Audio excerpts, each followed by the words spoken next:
হ্যাঁ, আজকে আমি বানাবো চিকেন।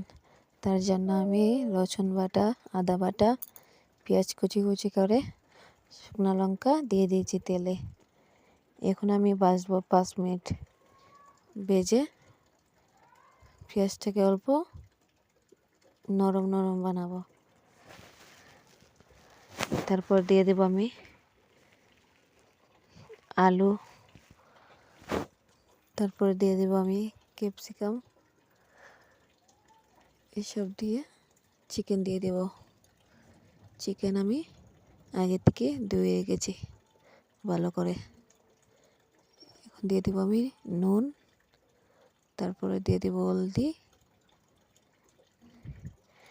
এখন আমি দিয়ে দেবো চিকেন। চিকেন দিয়ে ভালো করে নাড়াচাড়া করে ডেকে দেব 5-10 মিনিটের জন্য।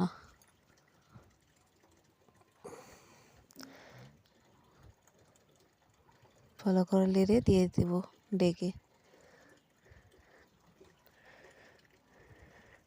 প্লিজ আমার চ্যানেলটা সাবস্ক্রাইব করবে।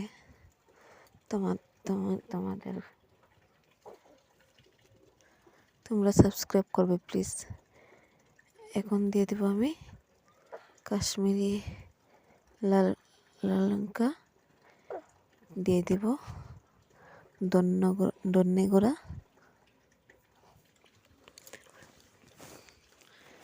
সব কিছু দিয়ে এখন দিয়ে দেব চিলি পাউডার, চিকেন মশলা, তারপরে দিয়ে দেব ধনে পাতা কুচি কুচি করে কেটে। এই গেছে আমার চিকেন।